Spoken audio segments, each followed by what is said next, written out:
Hello दोस्तों, सुमन प्रकाश academy channel पर आप सभी लोग को स्वागत है।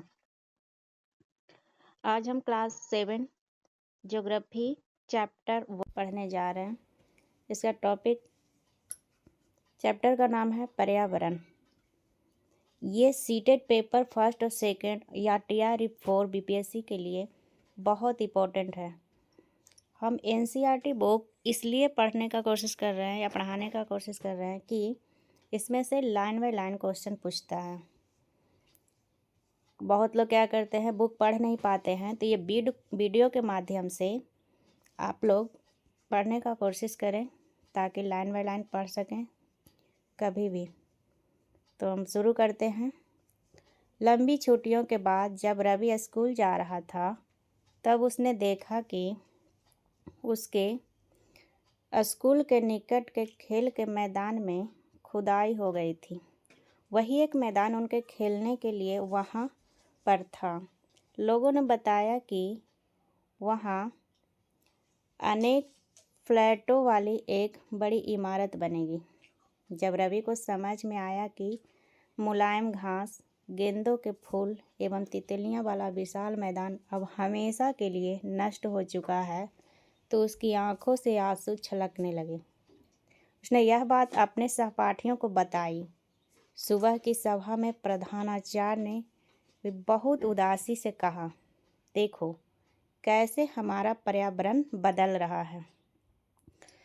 मतलब NCERT बुक जब हम पढ़ते हैं तो ऐसा नहीं है कि हर एक लाइन से क्वेश्चन रहता है, लेकिन जब तक हम लाइन बाय लाइन बुक नहीं पढ़ते हैं तब तक हमको क्वेश्चन पता ही नहीं चलता है कि कौन सा क्वेश्चन कहाँ से पूछा है।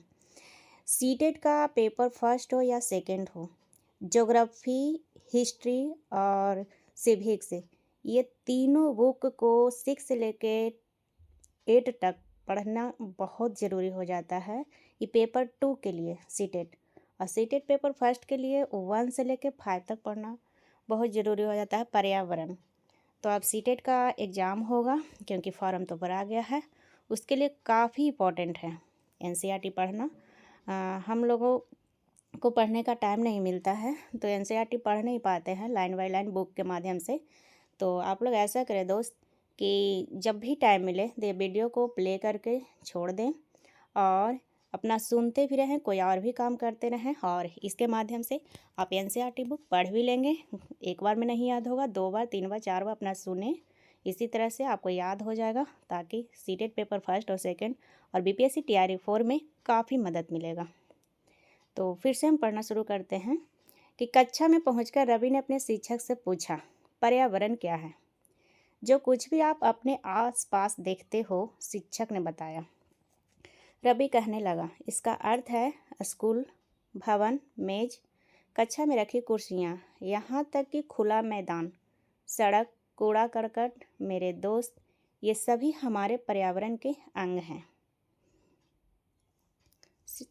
हाँ, शिक्षक ने कहा, लेकिन जरा रुको, कुछ वस्तुओं का निर्माण प्राकृतिक ने किया है, जैसे पर्वत, नदियाँ, पेड़, प्रणाली, जबकि अन्य का निर्माण मानव ने किया है, जैसे सड़क, कार, कपड़े, किताब, इस तरह से। तो अब लोग को लगेगा कि समझा कर नहीं पढ़ा रहे हैं या कुछ भी, केवल रीडिंग दे रहे हैं, तो ऐसा नहीं है।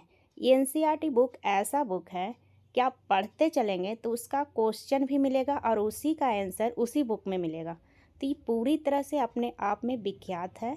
तो इस तरह से हम इसको केवल समझेंगे कि क्या क्या लिखा हुआ है, क्या क्या इसमें दिया हुआ है, सारा कुछ इसी में मिल जाएगा। अलग से कुछ भी समझाने का इसमें ज़रूरत नहीं है, खास करके NCERT बुक में। तब फिर से देखते हैं। अब दो दो छात्र मिलकर कार्य कीजिए। अपने निकट बैठे सहपाठी के साथ मिलकर प्रकृति एवं मानव द्वारा निर्मित वस्तुओं की सूची बनाएं। जैसे रब्बी, परमजीत, जेसी, मुस्तफ़ा, आशा सभी यह सूची बनाने के लिए उत्सुक थे। इकबाल ने पूछा, हमारा पर्यावरण क्यों बदल रहा है? शिक्षक ने उत्तर दिया, ऐसा हमारी ज़रूरतों के कारण होता है, ये दिन प्रतिदिन बढ़ती रहती हैं। जैसे यहाँ देखा जाए, ये स्थल मंडल है, ये वायुमंडल है, ये जल मंडल है, है ना। ये सब प्राकृतिक है ना। पर्यावरण के घटक जैसे प्राकृतिक भी हो सकते हैं, हम मानव निर्मित भी हो सकते हैं और मानव भी हो सकते हैं। प्राकृतिक का मतलब है जलमंडल, वायुमंडल, स्थल मंडल, ये सब प्राकृतिक है। लेकिन जैसे ही इधर देखें मानव निर्मित, तो मानव निर्मित का मतलब मानव के द्वारा क्या बनाया गया है। तो इमारत खुद मानव बनाएगा, पुल मानव ही बनाएगा, सड़क मानव बनाएंगे, स्मारक मानव बनाएगा, उद्योग मानव बनाएगा। तो ये हो गया मानव निर्मित। मानव निर्मित का अर्थ हुआ कि मानव के द्वारा बनाया गया, और प्राकृतिक का मतलब हुआ जो प्राकृतिक ने दिए हैं। और पर्यावरण के 3 घटक लगभग। अब मानव है, मानव का मतलब एक व्यक्ति भी हो सकता है, उसका परिवार भी हो सकता है, समुदाय भी हो सकता है, इसमें धर्म हो सकता है, शैक्षिक हो सकता है, आर्थिक हो सकता है, राजनीतिक स्थिति हो सकता है। ये सब मानव से बना हुआ है। मानव, मानव का मतलब मानव एक व्यक्ति, मानव का पूरा परिवार, मानव का पूरा मानव समुदाय, धर्म, शैक्षिक, आर्थिक, राजनीतिक, ये सब इस तरह का है। कुछ बॉक्स में भी दिया हुआ है, वो बॉक्स को भी हम थोड़ा सा एक नज़र देखेंगे, क्योंकि जब हम एनसीईआरटी बुक पढ़ते हैं तो हमको सब कुछ पे ध्यान देना होता है, खास करके बॉक्स वाले चीज़ों पर, क्योंकि जहाँ कभी कभी क्वेश्चन ऐसा उठाता है कि बॉक्स वाला से ही क्वेश्चन उठा लेता है। तो देखते हैं बॉक्स वाला में क्या लिखा हुआ है। पर्यावरण हमारे जीवन का मूल आधार है। यह हमें सांस लेने के लिए हवा, पीने के लिए जल, खाने के लिए भोजन एवं रहने के लिए भूमि प्रदान करता है। मानव इस प्राकृतिक पर्यावरण में कैसे परिवर्तन करता है। जैसे कार का धुआं वायु की प्रदूषण करता है, पानी को पात्र में एकत्रित किया जाता है, भोजन को बर्तनों में परोसा जाता है, और भूमि पर कारखानों का निर्माण होता है। मानव कार, मिल, कारखानों एवं बर्तनों का निर्माण करता है। इस प्रकार से मानव प्राकृतिक पर्यावरण में परिवर्तन करता है। तो इस तरह से देखा जाए कैसे होता है। अब हम आगे पढ़ते हैं। आगे जो पढ़े थे उससे था, इसलिए हम प्राकृतिक पर्यावरण में, वातावरण में परिवर्तन करते हैं और कभी कभी उसे नष्ट भी कर देते हैं। जैसे ऊपर के वार्तालाप से आप समझ गए होंगे कि किसी भी जीवित प्राणी के चारों ओर पाए जाने वाले लोग, स्थान, वस्तुएं एवं प्रकृति को पर्यावरण कहते हैं। यह प्राकृतिक एवं मानव निर्मित परिघटनाओं का मिश्रण है। प्राकृतिक पर्यावरण में पृथ्वी पर पाई जाने वाली जीवीय एवं अजीवीय दोनों परिस्थितियां सम्मिलित हैं। अब जैसे देखा जाए कि जीवीय में क्या है और अजीवीय में क्या है। जीवीय का मतलब सभी प्राणियों का संसार, जैसे पादप एवं जंतु, जिसमें मतलब जीवन हो उसको जीवीय कहें। अजीवीय निर्जीव पदार्थों का संसार, जैसे स्थल। अजीवीय जिसमें जीवन नहीं है, और जीवीय मतलब जीवन है, इस तरह का। अब हम आगे देखते हैं। जबकि मानवीय पर्यावरण में मानव की परस्पर क्रियाएं, उनकी गतिविधियां एवं उनके द्वारा बनाई गई रचनाएं सम्मिलित हैं। जैसे प्राकृतिक पर्यावरण। प्राकृतिक पर्यावरण क्या है? भूमि, जल, वायु, पेड़ पौधे एवं जीव जंतु मिलकर प्राकृतिक पर्यावरण बनाते हैं। जैसे भूमि, जल, वायु, पेड़ पौधे एवं जीव जंतु मिलकर प्राकृतिक पर्यावरण बनाते हैं। जैसे स्थल मंडल, जल मंडल, वायुमंडल एवं जैव मंडल से आप पहले ही परिचित होंगे। आइए हम अब इनके संबंध में कुछ और तथ्यों की जानकारी प्राप्त करते हैं। जैसे पृथ्वी की ठोस पर पट्टी या कठोर ऊपरी परत को क्या कहते हैं? स्थल मंडल। ये क्वेश्चन डायरेक्ट पूछता है कि पृथ्वी की ठोस पर पट्टी या कठोर ऊपरी परत को क्या कहते हैं? तो स्थल मंडल कहते हैं। यही सब क्वेश्चन मिलता है जब हम पूरे एक एक लाइन करके को पढ़ते हैं, तब पता चलता है कि कौन सा क्वेश्चन कहाँ से पूछा जाता है। तो जब तक हम line by line NCERT book को हम पढ़ेंगे नहीं, अध्ययन नहीं करेंगे, तब तक हमसे क्वेश्चन सीटेट को तो और भी नहीं धराएगा। तो एक मस्ट हो जाता है NCERT book CTET paper first और पेपर सेकंड के लिए, और साथ ही साथ बिहार शिक्षक भर्ती TRE 4 आने वाला है उसके लिए। ये तो ज़रूर ही पढ़ना है, बाकी और सभी एग्ज़ाम के लिए इम्पॉर्टेंट है। यह चट्टानों एवं खनिजों से बना होता है एवं मिट्टी की पतली परत से ढका होता है। यह पहाड़, पठार, मैदान, घाटी आदि जैसी विभिन्न स्थलाकृतियों वाले विषम धरातल होता है। यह स्थलाकृतियाँ महाद्वीपों के अलावा महासागर की सतह पर भी पाई जाती हैं। इस तरह से देखा जाए कि स्थल मंडल वह क्षेत्र है जो हमें वन, कृषि, मानव बस्तियों के लिए भूमि, पशुओं को चरने के लिए घास स्थल प्रदान करता है। यह खनिज संपदा का भी एक स्रोत है। जैसे बॉक्स में देख रहे हैं, बॉक्स में क्या दे रहा है, यहाँ पे देख रहे हैं कि बॉक्स में दे रहा है पर्यावरण यानी इन्वायरमेंट शब्द की उत्पत्ति फ्रेंच शब्द इन्वायरोनेर या इनवायरोनेर से हुई है, जिसका अर्थ पड़ोस होता है। इससे क्वेश्चन बनता है। अगला है, ये कुछ सीखने के लिए बोल रहा है, इसलिए इसमें कुछ नहीं है, इसमें कुछ करके सीखने के लिए कह रहा है, इसमें कुछ नहीं है। अपने आसपास के स्थल को देखिए और आपको पड़ोस में भूमि का उपयोग किस किस प्रकार से हो रहा है उसकी सूची बनाइए। अपने घर एवं स्कूल में आप जो पानी उपयोग करते हैं वह कहाँ से आता है। हमारे दैनिक जीवन में पानी के विभिन्न उपयोगों की सूची बनाएं। इस तरह से कह रहा है। स्कूल जाते समय आसमान को देखें, ध्यान दें कि दिन कैसा है, वर्षा हो रही है, आसमान में बादल है, तेज धूप है या कोहरा है इत्यादि। इस सब तरह का देखने कह रहा है। चलो अब आगे हम देख रहे हैं क्या कि यहाँ से जैवमंडली। तो जैवमंडल किसको कहते हैं? जहाँ वायुमंडल, जलमंडल और स्थलमंडल, जहाँ तीनों प्रेजेंट होगा, स्थलमंडल, जलमंडल, वायुमंडल, वहाँ जैवमंडल होगा। जल के क्षेत्र को जलमंडल कहते हैं। जैसे जलमंडल किसको कहते हैं? तो जल के क्षेत्र को जलमंडल कहते हैं। यह जल के विभिन्न स्रोतों जैसे नदी, झील, समुद्र, महासागर आदि जैसे विभिन्न जलाशयों से मिलकर बनता है। यह सभी प्राणियों के लिए आवश्यक है। पृथ्वी के चारों ओर फैली वायु की पतली परत को वायुमंडल कहते हैं। क्या कहते हैं? वायुमंडल कहते हैं। पृथ्वी का गुरुत्वाकर्षण बल अपने चारों ओर के वायुमंडल को थामे रखता है। यह सूर्य के झुलसाने वाली गर्मी और हानिकारक किरणों से हमारी रक्षा करता है। कौन? वायुमंडल। इसमें कई प्रकार की गैस, धूल कण, जल वाष्प उपस्थित रहते हैं। वायुमंडल में परिवर्तन होने से मौसम एवं जलवायु में परिवर्तन होता है। हाँ, यही क्वेश्चन था कि वायुमंडल में परिवर्तन होने से मौसम एवं जलवायु में परिवर्तन होता है। देखिए, क्वेश्चन जब बनाता है उसमें क्या करता है कि स्टेटमेंट बाय स्टेटमेंट दे देता है छांटने के लिए।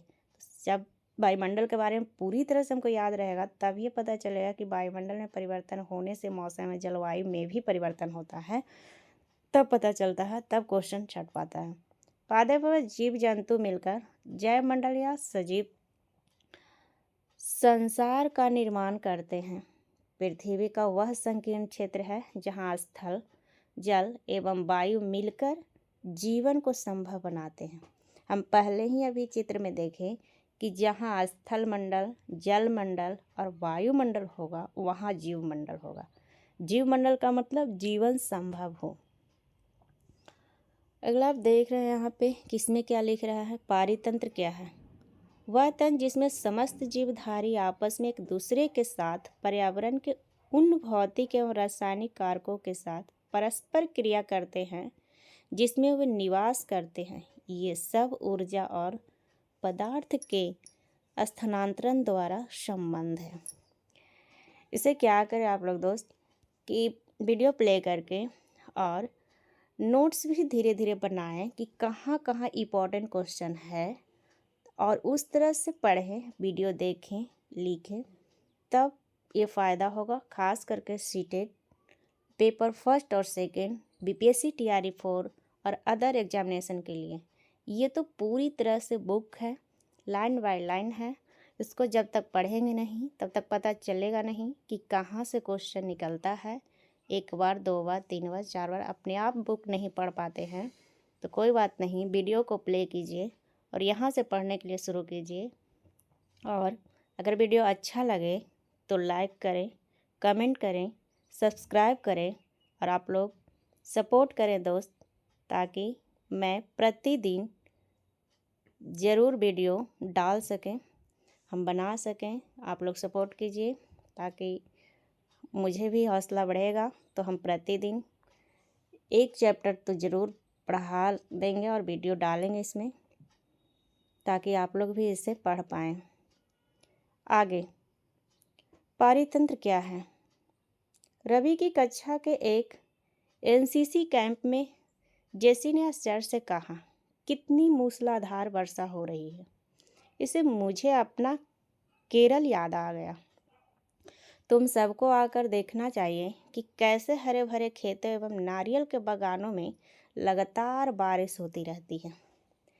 तो यहाँ से इतना पढ़ तो लिए, लेकिन समझ में नहीं आया कि हाँ यहाँ से यहाँ तक क्या क्वेश्चन बना। लेकिन यहाँ से ये क्वेश्चन पता चला कि सबसे ज़्यादा नारियल कहाँ, तो केरल में। सभी जैसलमेर के रहने वाले हीरा ने आश्चर्य से कहा, हमारे यहाँ वर्षा होती ही नहीं है। अब यहाँ से क्वेश्चन पढ़ा तो नहीं पता चला कि हम पढ़े क्या, लेकिन यहाँ से क्वेश्चन ये निकला कि जैसलमेर में बारिश बहुत कम होती है। हमें तो दूर दूर तक केवल कीचड़ एवं रेत ही नजर आती है, लेकिन वहाँ ऊंट भी तो मिलते हैं, रवि ने कहा। चलो अब आगे। हीरा ने कहा, ऊंट तो मिलेंगे ही जब तुम हमारे रेगिस्तान जाओगे। अब यहाँ से क्वेश्चन मिला कि ऊंट कहाँ सबसे ज़्यादा पाया जाएगा, तो रेगिस्तान में। तो तुम्हें सांप, छिपकली व अनेक कीट भी देखने को मिलेगी। रवि हैरत में पड़ गया। विभिन्न स्थानों पर पाए जाने वाले जीव जंतु, वनस्पति एवं लोगों के रहने सहने के तरीका इतना भिन्न क्यों है? क्या सभी का एक दूसरे के साथ संबंध है? बिल्कुल संबंध है, शिक्षक ने कहा। सभी पेड़ पौधे, जीव जंतु व मानव अपने आसपास के पर्यावरण पर आश्रित होते हैं। प्रायः वह एक दूसरे पर भी आश्रित है। जीवधारियों का आपस में अपने आसपास के पर्यावरण के बीच का संबंधी पारितंत्र का निर्माण करता है। अधिक वर्षा वाले वन, घास स्थल, रेगिस्तान, पर्वत, झील, नदी, महासागर एवं छोटे से ताल का भी एक पारितंत्र हो सकता है। क्या आपको लगता है कि जिस पार्क में रवि एवं उसके मित्र खेलते थे वह भी एक पारितंत्र बनाता है? हाँ, हो सकता है। अब अगला यहाँ देखना है, बॉक्स में दिया हुआ है कि प्रत्येक वर्ष 5 जून को विश्व पर्यावरण दिवस मनाया जाता है। क्वेश्चन आता है, इम्पोर्टेंट क्वेश्चन है कि प्रत्येक वर्ष 5 जून को विश्व पर्यावरण दिवस मनाया जाता है। अगला है कि वस्तु विनिमय पद्धति किसको कहते हैं? यह वस्तुओं की अदला बदली का व्यापार है। मतलब वस्तु विनिमय का मतलब हुआ कि वस्तु का अदला बदली। जैसे एक व्यापार को अगर चावल का ज़रूरत है और दूसरे व्यापार को अगर गेहूं का ज़रूरत है, तो दोनों क्या करेंगे, बेच के पैसा नहीं देंगे। चावल का ज़रूरत है वो चावल उसको वो दे देंगे, अगर गेहूं का ज़रूरत है उसको वो दे देंगे। मतलब दोनों वस्तुएं आपस में अदल बदल कर लेंगे। उसी चीज़ को कहते हैं वस्तु विनिमय पद्धति। यही चीज़ पहले चलता था। यह वस्तुओं की अदला बदली का व्यापार है जिसमें धन का प्रयोग नहीं होता है। धन का मतलब जिसमें रुपया का प्रयोग नहीं किया जाता है, वह वस्तु विनिमय प्रणाली है। आगे है मानवीय पर्यावरण। मानव अपने पर्यावरण के साथ परस्परी क्रिया करता है और उसमें अपनी आवश्यकता के अनुसार परिवर्तन करता है। प्रारंभिक मानव ने स्वयं को प्रकृति के अनुरूप बना लिया था। उनका जीवन सरल था एवं आसपास की प्राकृतिक से उनकी आवश्यकताएं पूरी हो जाती थीं। समय के साथ कई प्रकार की आवश्यकताएं बढ़ी। मानव ने पर्यावरण के उपयोग और उसमें परिवर्तन करने के कई तरीके सीख लिए। उसने फसल उगाना, पशु पालना एवं अस्थायी जीवन जीना सीख लिया। पहिए का आविष्कार हुआ, आवश्यकता से अधिक अन्न उपजाया गया, वस्तु विनिमय पद्धति का विकास हुआ, व्यापार आरंभ हुआ एवं वाणिज्य का विकास हुआ। औद्योगिक क्रांति से बड़े पैमाने पर उत्पादन प्रारंभ हो गया, परिवहन तेज गति से प्रारंभ हुआ, सूचना क्रांति से पूरे विश्व में संचार सहज और द्रुत हो गया। इस तरह से देखा जाए, क्या आप जानते हैं कि आप गर्मी में रसीला तरबूज और सर्दी में भुनी हुई मूंगफली खाना क्यों पसंद करते हैं?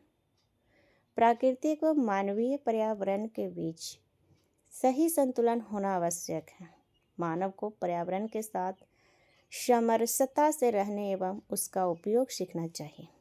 मतलब ये पता होना चाहिए मानव को कि हम गर्मी में रसीला तरबूज मतलब कि ठंडे पदार्थ खाएंगे तो ज़्यादा अच्छा होगा, और सर्दी में कुछ हम सूखा हुआ चीज़ जैसे भुनी हुई मूंगफली खाना क्यों पसंद करता है। तो यही सब कारण है।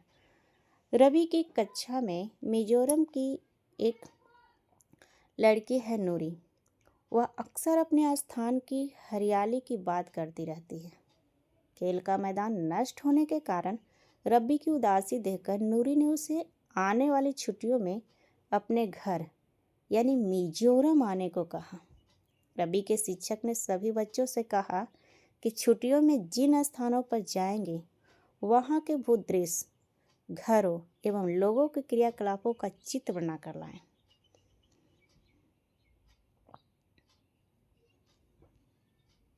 चित्र बनाकर लाएं, ऐसा कहा गया। चलिए अब देख रहे हैं आगे। अब ये ख़त्म हो गया टॉपिक। अब इधर अभ्यास है, मतलब क्वेश्चन आंसर। तब सभी को क्वेश्चन आंसर हम चैप्टर बाय चैप्टर करके हम कोई दूसरा वीडियो में डालेंगे, क्योंकि वीडियो बहुत लंबा हो जाएगा। और तो ये अब टॉपिक समाप्त हो रहा है। तो आप लोग का वीडियो अच्छा लगे तो लाइक करें, सब्सक्राइब करें, कमेंट करें, और जो हमसे कुछ गलती हुआ है उसके लिए माफ़ी, और कमेंट के द्वारा बताएं कि हाँ क्या गलती हुआ है, क्या सुधार करने की ज़रूरत है। अगर कुछ सुधार करने की ज़रूरत है तो कमेंट में ज़रूर लिखें कि हाँ ये चीज़ सुधार करें। और आप लोग इस वीडियो को लाइक ज़रूर करें, सब्सक्राइब ज़रूर करें, और कमेंट के माध्यम से बताएं कि हाँ ये चीज़ कमी है, ये चीज़ सुधार करें। तो ठीक है, और अगला वीडियो अगला दिन। चलिए, थैंक यू।